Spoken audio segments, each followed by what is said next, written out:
Constituency को target करना, मेरे जिले को टारगेट करना, मुझे टारगेट करना, आखिर कितने साल तक मैं सहूं इनका जुल्म। आज देखिए, जब पार्टी प्रेसिडेंट के नॉमिनेशन का आप जो सो नोटिफिकेशन आप डिक्लेयर करते हैं, जब हम जाते हैं भाई हम भी प्रेसिडेंट के लिए हम पूछना चाहते हैं, तो लगभग जो 10 लोगों का जो साइन चाहिए वो 10 के 10 लोगों को डरा के भगा देते हैं।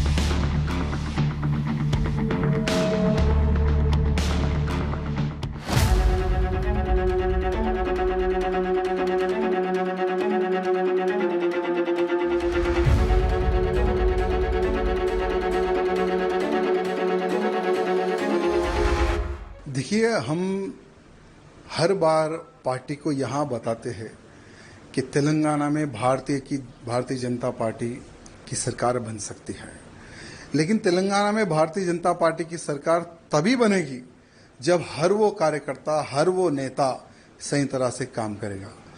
आज बूथ लेवल में हर वो कार्यकर्ता पूरी जान लगाकर भारतीय जनता पार्टी के समर्थन में वोट दिलवा रहा है, कार्य कर रहा है। लेकिन जब कोई बड़े पद का जब चयन होने का जब समय आता है, जब तेलंगाना राज्य के प्रेसिडेंट का डिक्लेरेशन का जब समय आता है, तो कम से कम पार्टी यहाँ नहीं सोचती कि हमें कैसा प्रेसिडेंट बनाना चाहिए। हम बार बार यही बोल रहे थे कि भाई बूथ कार्यकर्ता से लेकर अधिकारी तक चर्चा होनी चाहिए। चर्चा होने के बाद में हमें एक ऐसा प्रेसिडेंट चाहिए जो एग्रेसिव हो।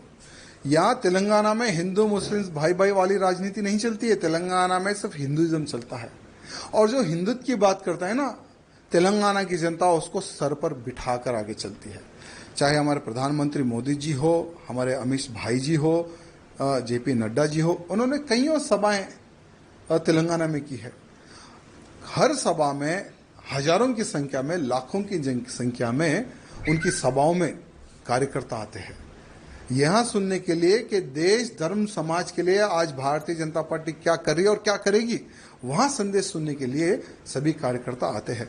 और आज भी हम भारतीय जनता पार्टी से जुड़े हुए तो हमारे प्रधानमंत्री नरेंद्र मोदी जी को देखकर, अमित भाई जी को देखकर, योगी जी को देखकर, नड्डा जी को देखकर, उनके कार्य को देखकर 2014 में भारतीय जनता पार्टी में हम सम्मिलित हुए। लेकिन दुर्भाग्य देखिए, 2014 से लेकर आज तक इतने तकलीफों का सामना हम लोगों को करना पड़ रहा, बाहर नहीं, पार्टी के अंदर ही। मेरे कॉन्स्टिट्यूंसी को टारगेट करना, मेरे जिले को टारगेट करना, मुझे टारगेट करना, आखिर कितने साल तक मैं सहूं इनका जुल्म।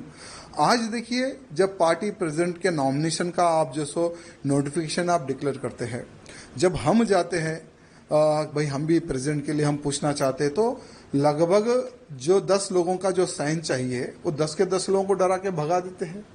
यानी ऑलरेडी ये लोग जो डिसाइड कर लिए उसको हम प्रेसिडेंट बनाएंगे, ऐसा ये लोग डिसाइड कर लिए। हम क्या चाहते हैं, तेलंगाना की जनता प्रधानमंत्री मोदी जी के मार्गदर्शन पर चलने को तैयार है, अमित शाह जी के मार्गदर्शन पर चलने को तैयार है। योगी आदित्यनाथ जी को एक आइडल मारती है जनता यहाँ की। लेकिन दुर्भाग्य क्या है, हम ऐसे काम करेंगे जो प्रेसिडेंट कोई काम ही ना करे, कोई निर्णय ना ले। हम जो बोले प्रेसिडेंट वही काम करेगा, उठो बोलो तो उठो, बैठो बैठो बैठो, ऐसा ही प्रेसिडेंट का अगर आप चयन करेंगे तो कोई कार्यकर्ता पार्टी में काम नहीं करेगा। हमारा भी दम घुट रहा है, इसलिए हमने राम राम किया है आज पार्टी को। लेकिन एक बात है, भले हम बीजेपी पार्टी में रहो या ना रहो, लेकिन मोदी जी के, योगी जी के, अमित भाई जी के हम कट्टर समर्थक रहेंगे।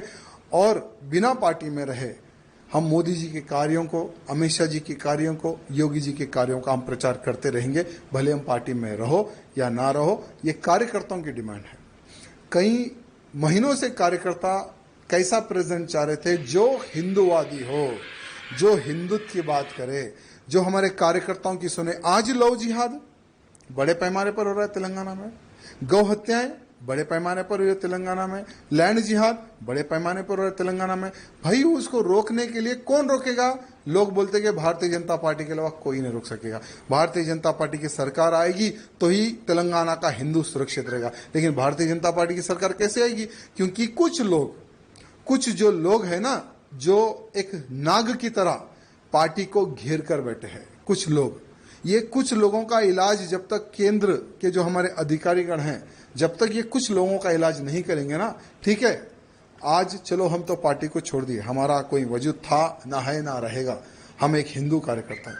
भले राजनीति से हटकर हम हिंदुत्व का कार्य करते हैं और आगे भी हम हिंदुत्व का प्रचार और हिंदुत्व की सेवा हम करते रहेंगे, लेकिन उन कार्यकर्ताओं का विचार करने की आवश्यकता है जो एक विश्वास के तौर पर भारतीय जनता पार्टी से जुड़े हुए हैं। इसलिए हमारे प्रधानमंत्री मोदी जी से, अमित शाह जी से निवेदन करना चाहूंगा कि पूर्ण एक बार विचार करें और भारतीय जनता पार्टी का अध्यक्ष कैसा होना चाहिए, ये मैं नहीं, हर वो बूथ कार्यकर्ता, हर वो अधिकारी, हर वो जो पार्टी के लिए जो खून बहा है, उनका एक समावेश, एक मीटिंग करने के बाद में उन कार्यकर्ताओं का आप इलेक्शन कीजिए, उन कार्यकर्ताओं से आप प्रपोजल लीजिए, तब देखिए कैसा प्रेसिडेंट यहाँ के बीजेपी के कार्यकर्ता, बूथ कार्यकर्ता चाहते हैं, ये हमारे केंद्र के अधिकारियों को पता चलेगा। सर, आपका आगे कार्रवाई कैसे होने वाली सर? देखिए, कुछ नहीं, हमने किशन रेड्डी जी को यहाँ कहा कि आपके ही हाथों से हम पार्टी में ज्वाइन हुए थे 2014 में और आपके ही हाथों में हम रिजाइन दे रहे हैं, हम पार्टी के बाहर जा रहे हैं, क्योंकि ये मोनोपोली जब तक पार्टी में बंद नहीं होगी तब तक पार्टी सत्ता में नहीं आएगी और हम दम घुट कर हम पार्टी का सर्वनाश हम नहीं देख सकते। यानी बीजेपी को डुबोने का कार्य कर रहे हैं यहाँ के लोग, यहाँ के कुछ अधिकारीगण जो सत्ता का गलत उपयोग करके पार्टी को डुबोने का जो कार्य कर रहे हैं ना, तो ऐसी डूबती नैया में और पार्टी को डूबते हुए हम नहीं देख सकते, इसलिए हम पार्टी के बाहर आए। आगे का हमने किशन रेड्डी जी को रिक्वेस्ट किया है कि आप स्पीकर को भी एक पत्र लिख दो कि राजा सिंह बीजेपी का विधायक नहीं है, उसको सस्पेंड करो। अगर किशन रेड्डी जी वो भी अगर काम कर देते तो उसका भी हम समर्थन करते हैं। बाकी का हम एक हिंदू नेता है, धर्म प्रचार करना हमारा काम है, वही करते रहेंगे। सर, आप इतने साल से पार्टी में रहे, 3 बार आपने बीजेपी में जीते और आपकी और पार्टी वर्कर्स को क्या बोलना चाहिए सर? मेरे पार्टी के कार्यकर्ताओं से यही निवेदन करना चाहूंगा, ठीक है, ये मेरा व्यक्तिगत निर्णय था, क्योंकि हर इंसान कुछ सालों तक जुल्म सह सकता है, लेकिन कंटिन्यू जुल्म सह उतनी शक्ति मेरे पास नहीं है। लेकिन आप लोग पार्टी में रहिए, पार्टी की सेवा करते रहिए, आज नहीं तो कल आपके अच्छे दिन आएंगे।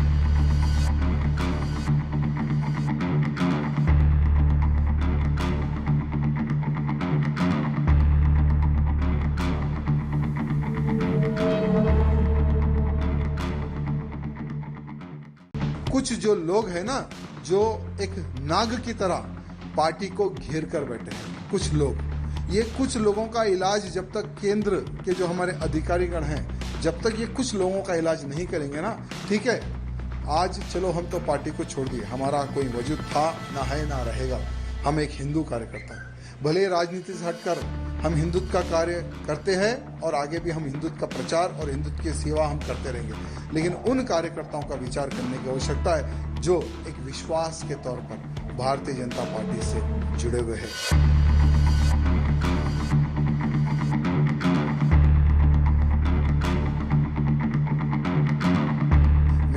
कॉन्स्टिट्यूंसी को टारगेट करना, मेरे जिले को टारगेट करना, मुझे टारगेट करना, आखिर कितने साल तक मैं सहूं इनका जुल्म। आज देखिए, जब पार्टी प्रेसिडेंट के नॉमिनेशन का आप जो सो नोटिफिकेशन आप डिक्लेयर करते हैं, जब हम जाते हैं भाई हम भी प्रेसिडेंट के लिए हम पूछना चाहते हैं, तो लगभग जो 10 लोगों का जो साइन चाहिए वो 10 के 10 लोगों को डरा के भगा देते।